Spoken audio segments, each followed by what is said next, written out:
Bienvenue dans Casque Ting. Chaque histoire mérite d'être entendue. Chaque vie compte. Ferme les yeux. Mets ton casque.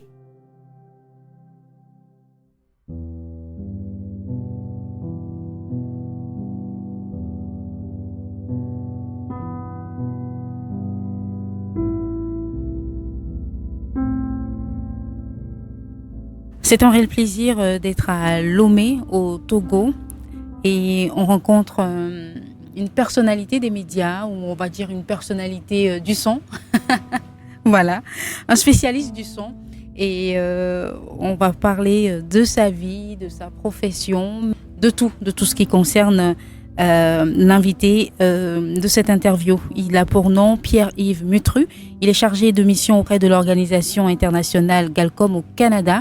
Et il est au Togo pour ce séminaire des médias chrétiens de l'Afrique francophone. Il a donné un atelier sur 4 jours sur les techniques de son. On veut savoir si on a défini l'homme ou est-ce qu'il manque quelque chose peut-être.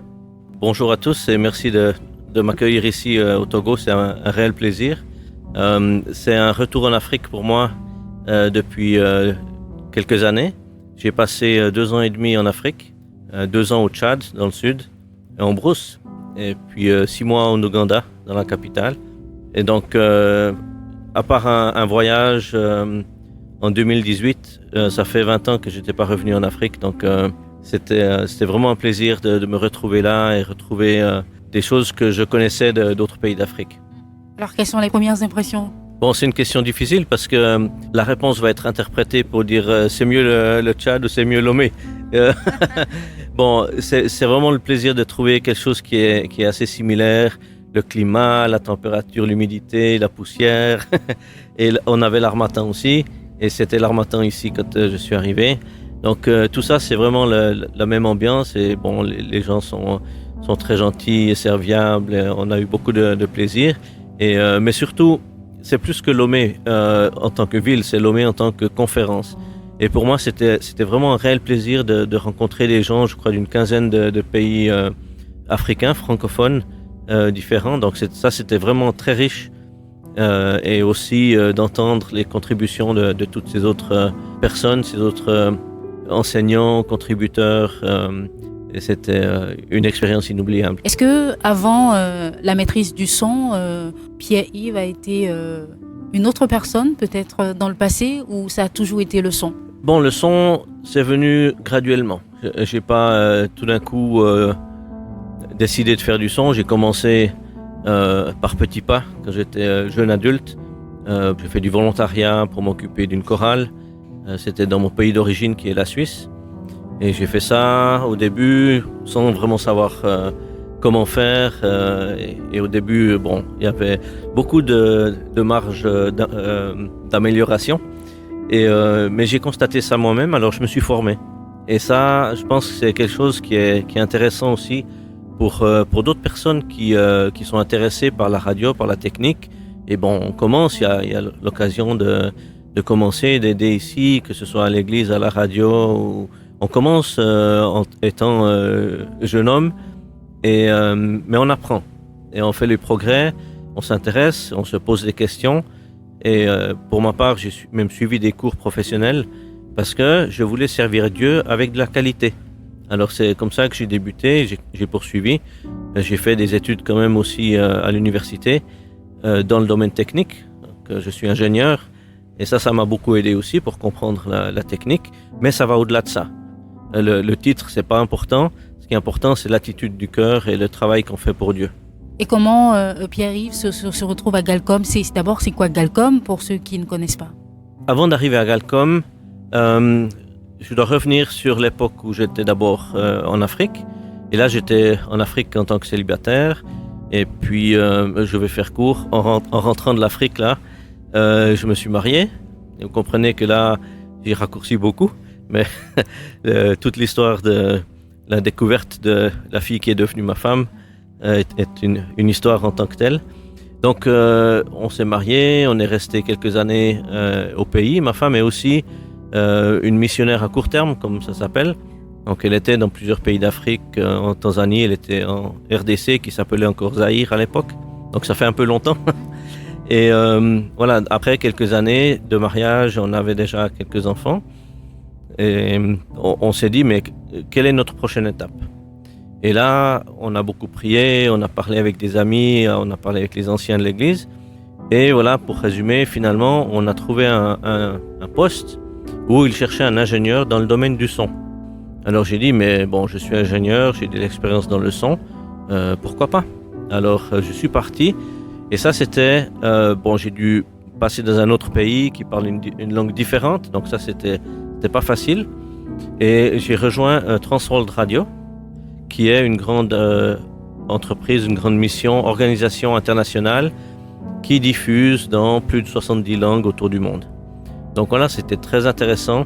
J'ai appris beaucoup de choses. Je suis resté 11 ans avec eux. Et puis, le Seigneur m'a montré le chemin de passer à autre chose et de continuer à me former. Et c'est là que nous sommes allés visiter le Canada avec mon épouse qui est aussi canadienne. Et on a visité des amis et on a visité Galcom. Et voilà, comme ça, on a trouvé que c'était le chemin que Dieu a préparé pour nous. Il y avait justement une grande place pour un ingénieur. Ça manquait déjà depuis longtemps.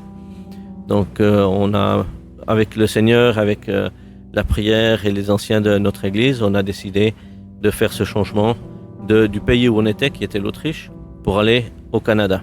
Galcom, donc, c'est une entreprise, une organisation missionnaire qui aide des organisations partenaires à faire de la radio. Donc on a différentes manières de faire ça, mais surtout on est connu pour la fabrication de radios solaires à fréquence fixe. Ça c'est le produit principal que Galcom fabrique et qui est distribué un peu partout dans le monde et qui est fait vraiment avec en tête des gens qui vivent dans des endroits reculés où il n'y a pas l'électricité, mais où il y a la radio. Et la plupart du temps, ces radios sont données à des gens qui n'ont pas forcément les moyens d'acheter une radio autrement, et surtout n'ont pas les moyens de payer les piles. Donc là, l'aspect solaire est intéressant. Et puis Galcom s'est développé pour aider à fabriquer des stations de radio. Soit on fabrique les stations sur place, comme on la connaît, avec l'équipement du studio, avec la tour et l'antenne et tout ça. On a aussi un produit qui est une station dans des valises qu'on peut préfabriquer au Canada. Et puis on les envoie sur le terrain et les gens vont les mettre en marche tout seuls. Ça prend à peu près 1 heure. Il suffit d'avoir l'électricité, le contenu, il y a tout avec, il y a l'ordinateur, il y a la table de mixage, l'émetteur. Et voilà, en 1 heure, on peut commencer une station de radio. Bien sûr, ça prend aussi une licence, un endroit pour installer ça, etc. Mais voilà, c'est un des principes qu'on emploie. Et puis voilà, on a d'autres activités. On a aussi un produit qui aide les stations de radio à avoir une radio sur le web, sur Internet. Un système extrêmement simple, et facile et fiable. Et puis, un autre aspect du travail de Galcom, c'est d'organiser des voyages de distribution de radio. Donc, c'est vraiment de l'évangélisation. On va prendre un certain nombre de radios, on trouve des volontaires d'une église et on va aller sur place. Et les gens vont aller distribuer les radios porte à porte et parler aux gens. Et voilà, ça fait partie d'une expérience pour les gens qui participent. Et c'est utile aussi pour les gens qui reçoivent les radios parce que, bon, quand on reçoit 100, 200, 300 radios, il faut distribuer encore. Donc voilà, c'est une bonne combinaison d'activités qui va aider tout le monde. Pierre-Yves est à Lomé pour former sur les techniques de son. Pourquoi le son est si primordial dans les médias de façon générale? La radio, c'est principalement du son, n'est-ce pas? Donc, s'il y a une chose qu'il faut faire bien, eh ben, c'est le son. Donc, il y a des problèmes qu'il faut résoudre, comme par exemple, est-ce qu'on a du bruit de fond, comme ici, peut-être on entend la mer derrière nous, ce qui est bien, mais voilà, c'est quand même du bruit. Après, il y a toutes les questions de savoir est-ce que le son est bon, est-ce qu'on aime le son, ou bien est-ce qu'il y a trop de basses, trop d'aigus, est-ce que ça c'est bon. Et puis surtout, avec les ordinateurs, maintenant on peut enregistrer à différents niveaux. Et ça c'est un gros problème, parce que souvent les enregistrements de la voix, bon c'est pas très, très fort, Et après, on mélange avec de la musique. Et la musique, c'est très très fort parce que c'est compressé. Alors, il faut connaître un peu comment faire pour que les niveaux soient similaires entre chaque morceau d'une émission ou entre l'émission d'aujourd'hui et l'émission de demain, ou bien même l'émission qu'on fabrique chez nous ou l'émission qu'on reçoit d'un partenaire. Et ça, c'est aussi quelque chose qu'on essaye d'encourager. C'est que les radios entre elles s'aident mutuellement. Et un programme qui a été fait pour Lomé, eh ben, peut-être on peut l'employer à Cotonou. Alors, pourquoi pas? Donc, mais il faut que les niveaux soient similaires, sinon il faut travailler, on aura des sauts de niveau quand on fait la diffusion, c'est pas très bon ça. Alors j'ai expliqué un peu tout ça aux participants ici et on va continuer d'aider pour développer ce nouveau principe. Alors, je ne suis pas du secteur du son, mais je voudrais savoir, est-ce que, c'est-à-dire que chaque radio doit avoir, j'emploie le thème de façon un peu analphabète, une identité sonore? Je ne sais pas.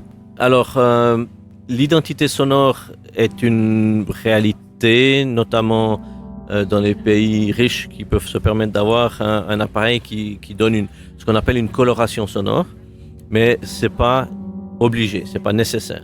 Ce qu'on essaye de faire, c'est surtout déjà qu'on puisse entendre tout le temps, qu'il n'y ait pas trop de distorsion, parce que si c'est trop fort, après la qualité n'est pas bonne, et si c'est pas assez fort, on n'entend plus. Donc et ça, on peut le faire très facilement sans que ça coûte cher. J'ai même proposé des programmes gratuits qui permettent de faire ça très bien. Il faut simplement se former et prendre le temps de réfléchir comment on fait les choses, s'organiser et faire quelque chose d'intelligent. Et pour ceux qui nous suivent en cet instant, est-ce qu'il y a des plateformes sur lesquelles on peut y aller ou c'est pas des réseaux sociaux ou des réseaux sociaux pour apprendre, sait-on jamais? Oui, alors on peut trouver beaucoup de choses sur YouTube. Moi, je me suis formé beaucoup sur YouTube. Et en fait, si on veut apprendre, si on se rend compte qu'il y a des choses que peut-être on peut améliorer, on va trouver sur YouTube des tutoriels, on va trouver même des sites internet qui expliquent les choses. L'important, c'est surtout d'avoir la curiosité et de ne pas se dire, bon, voilà, c'est fait, je reçois mes 1000 francs et je pars à la maison. Donc ça, c'est pas assez. Il faut être curieux, il faut apprendre, il faut partir sur YouTube et ailleurs et apprendre par soi-même et faire l'effort de se critiquer soi-même et puis continuer à faire des progrès et toujours aller plus loin. Et ça, bon, on trouve maintenant avec Internet, on trouve beaucoup de choses. Alors, c'est quoi cette technique de loudness? Ah ben, alors je vais t'expliquer ça prend 1 heure. Non, loudness, c'est un terme qui vient de l'anglais. En français, on appelle ça la sonie, mais personne ne sait ce que ça veut dire. Alors, moi, je dis loudness. C'est une nouvelle méthode de mesure des niveaux sonores. On avait à l'époque des petites lampes vertes et rouges qui montent, qui descendent, mais il n'y a rien qui est vraiment bien structuré pendant longtemps. Il y avait des normes qui ont été établies dans les années 1930-40 et qui étaient toujours utilisées aujourd'hui. Et avec les ordinateurs, on ne sait même plus qu'est-ce que ces lampes vertes et rouges représentent. On sait que, attention, c'est un peu trop fort. Mais combien? Ça, on ne sait pas. Alors, depuis 2012, il y a des normes qui ont été établies où on dit, ben voilà, c'est comme ça qu'on va mesurer. Donc, on va dire la loudness, c'est temps et temps. Bon, ça s'appelle loudness unit, c'est égal comment ça s'appelle, mais c'est une unité de mesure, comme on a le mètre, qui est standard maintenant partout dans le monde, sauf ceux qui emploient encore le pied. Sauf que dans le son, maintenant, on aimerait que tout le monde emploie le loudness et plus les anciennes unités. Donc ça, c'est vraiment un gros progrès dans le domaine de l'audio qui va permettre à tout le monde de travailler à un niveau standard. Et cette notion de loudness, cette nouvelle méthode de mesure a été rendue obligatoire dans pratiquement tous les pays du monde pour la télévision. Donc la télévision demande à tous ses producteurs d'avoir un niveau sonore à un certain niveau. Et puis pour la radio, pour l'instant, il n'y a pas de standard international. Mais la pratique nous montre que certains niveaux sont corrects et suffisants pour écouter aussi sur les téléphones portables, parce que bien sûr il y en a de plus en plus, mais qui est quand même pas trop fort pour apporter une déformation du son. Donc c'est un des sujets que j'ai traité dans un des ateliers. Et puis on va mettre à disposition du matériel dans le cadre de la FOMECAF pour que les personnes puissent revenir là-dessus, en parler avec leurs partenaires, leurs collègues dans les différentes radios, et puis commencer à travailler de façon un petit peu plus intelligente dans le sens de savoir ce qu'on fait. Alors, on va détendre un peu l'atmosphère. Et oui, parce que là, c'était vraiment très technique et ma tête chauffait un peu. Je voudrais savoir comment Pierre-Yves a rencontré Dieu. Comment ça s'est passé ce moment de ta vie et comment tu exprimes ta foi ou comment tu conçois la foi. Bon, je crois que c'est différent pour chacun et personne n'est un modèle d'un cheminement. Par contre, je pense que il faut essayer d'observer la foi des autres. Et je parle pas pour moi, mais personnellement, j'ai observé d'autres personnes dans leur foi et j'ai beaucoup appris, et notamment de mes parents. Mes parents sont chrétiens, ils le sont toujours. Et grande nouvelle, c'est des chrétiens qui ne sont pas parfaits. Et bien sûr, c'est pas les seuls, personne n'est parfait.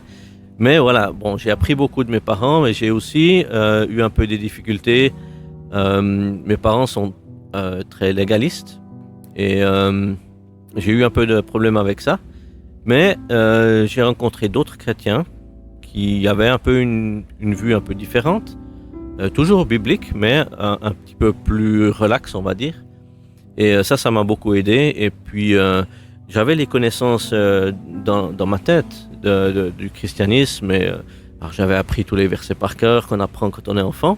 D'ailleurs, si vous êtes enfant, je vous conseille d'apprendre des versets parce que vous allez vous en souvenir plus tard. Donc ça, c'est vraiment une bonne idée. Mais voilà, donc arrivé à un moment donné où je suis arrivé à l'âge adulte, je me suis posé la question si j'allais continuer avec ça ou bien tout laisser tomber.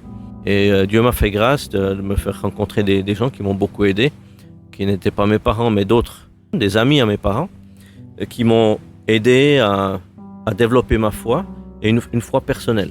Et ça, j'aimerais dire aussi pour tous ceux qui grandissent dans des familles chrétiennes, où on n'est pas chrétien parce que les parents sont chrétiens. On est chrétien parce qu'on a décidé soi-même. Et c'est ça que j'ai fait à l'âge de 20 ans. J'ai décidé pour moi-même que je voulais suivre Dieu. Peut-être je ne savais pas encore qu'est-ce que ça voulait dire, mais voilà, c'était une décision de dire c'est pas à cause de mes parents, c'est pas contre mes parents, c'est parce que moi j'ai choisi. Et puis, dans mon cas, mes parents ne m'ont pas baptisé en tant qu'enfant, ils m'ont laissé le choix. Alors j'ai pris ce choix, à l'âge de 20 ans, quand j'ai décidé, j'ai souhaité me faire baptiser. Et ça, c'est le moment où je sais que j'ai pris une décision. Je ne sais pas, en tant qu'enfant, peut-être j'ai parlé à Jésus, mais je ne sais pas si lui, il m'a déjà inscrit dans son livre. Mais je sais qu'à 20 ans, c'était ma décision. Et c'est là que j'ai commencé à réfléchir un peu différemment. Et j'ai commencé à réfléchir surtout à savoir comment je peux le servir. Et c'est à cette époque-là que j'ai commencé à servir avec la chorale, à commencer à participer dans une église, etc. Et c'était le début de la préparation de Dieu dans ma vie pour là où il m'a amené maintenant. Alors, c'est vrai qu'on est à Lomé et qu'on a participé à ce séminaire où le thème est médias, outils de paix dans un monde en conflit. Tu as géré les ateliers son, mais est-ce que toi, tu as ta perception de cette thématique? Qu'est-ce que les médias devraient faire pour qu'il y ait la paix dans le monde? Ma conviction, c'est que la radio, c'est le moyen le plus efficace pour atteindre les personnes. Qu'est-ce que ça veut dire efficace? J'ai pas dit le meilleur, j'ai dit le plus efficace. Qu'est-ce que je veux dire par là? C'est que pour un franc CFA, c'est le moyen qui permet d'atteindre le plus de personnes. Bon, peut-être je dois dire pour 1 million de CFA, ça permet d'atteindre beaucoup de personnes.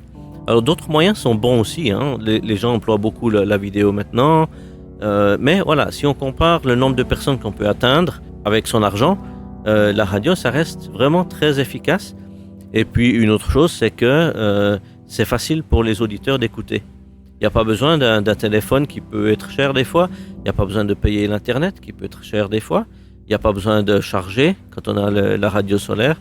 Donc vraiment, je pense la radio, c'est très bien et c'est pour ça que je fais la radio.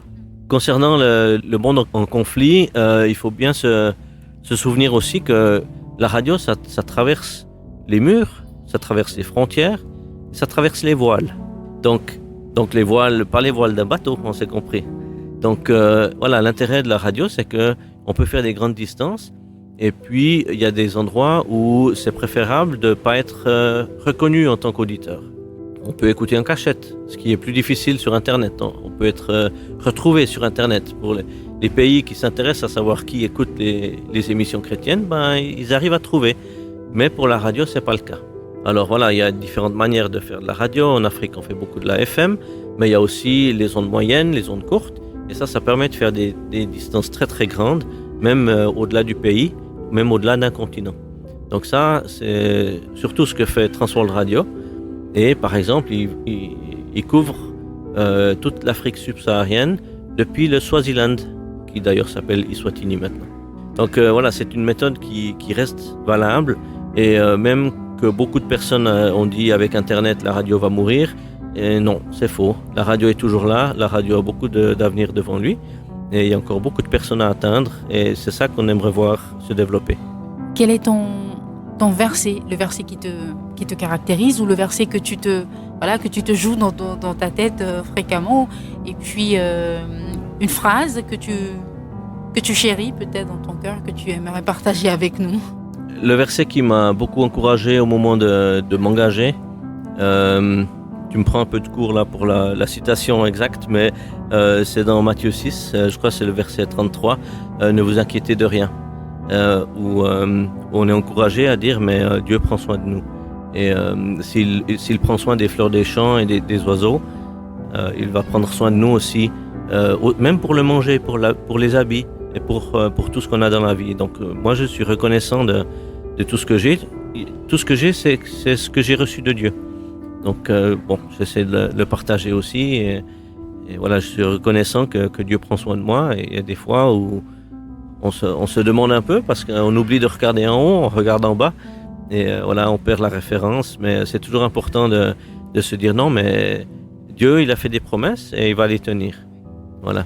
Et une autre phrase que j'aime bien, c'est pas forcément très biblique, mais c'est un petit peu quelque chose que je répète souvent, c'est de dire tout le monde fait des erreurs, mais c'est plus important de reconnaître ses erreurs que de pas en faire.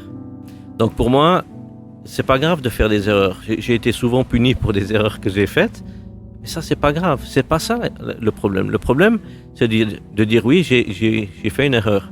Dans la Bible, on appelle ça péché, mais c'est pas seulement, ça peut être des petites erreurs qui sont pas forcément péchés, mais simplement dans l'attitude de dire voilà, moi je suis parfait. Non, je suis pas parfait. Je fais des erreurs, et puis voilà, je peux apprendre encore, je peux demander pardon, je peux essayer de corriger quand c'est nécessaire, etc. Et je pense que ça c'est important. Et malheureusement, j'ai rencontré des gens qui ne comprennent pas ça et qui ont de la peine à reconnaître leurs erreurs. Alors Pierre-Yves, est-ce qu'il y a quelque chose que je n'ai peut-être pas demandé, je sais pas, qui m'est sorti de la tête et que tu as quand même envie de dire ou de partager? Bon, effectivement, on n'a pas parlé de ma famille personnelle, et je veux le mentionner parce qu'on a 6 enfants. Ce qui, pour des Européens ou des Américains, c'est très très beaucoup. Et laissez-moi aussi préciser, même père, même mère. Donc on est béni de ce point de vue-là. Et ma femme est infirmière pour les enfants. Et elle aime beaucoup les bébés. Alors on fait aussi famille d'accueil. C'est-à-dire qu'on a des bébés qui sont chez nous. Bon, un à la fois, mais on a eu 2 déjà. Un qui est actuellement chez nous, une autre petite fille qui a été adoptée maintenant par quelqu'un d'autre. Donc voilà, ça c'est quelque chose qu'on fait parce que nos enfants sont maintenant bientôt à l'âge adulte. Certains sont adultes, donc ils ont entre 14 et 23 ans. Et ça laisse un peu de place pour s'occuper. Oui, ça laisse un peu de place pour s'occuper de bébés. Et donc c'est le travail, l'engagement pour Dieu de ma femme principalement. Bien sûr, je suis aussi impliqué, mais c'est un service pour aider ces enfants qui pourraient ne pas survivre autrement. On voudrait connaître quand même le nom de ta femme. Ah, est-ce que je peux dire ça? Juste le prénom. Oui, elle me dit oui. Non, elle n'est pas ici. Elle s'appelle Christine. D'accord. Alors, je voudrais juste finir avec un mot à l'endroit des acteurs de médias. On a constaté dans ces formations ici à Lomé 5 que les besoins de comprendre la mesure du niveau sonore est énorme. Donc vraiment, j'encourage chacun à se poser la question comment on peut améliorer ça. Et c'est facile.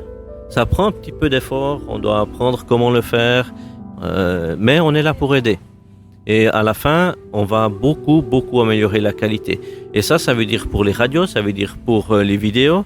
Donc, tout, on va beaucoup améliorer la qualité sonore simplement en faisant du travail de qualité. Merci. Mais merci à toi.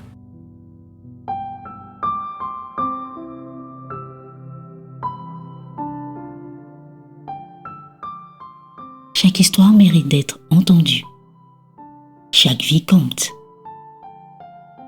Casque Ting.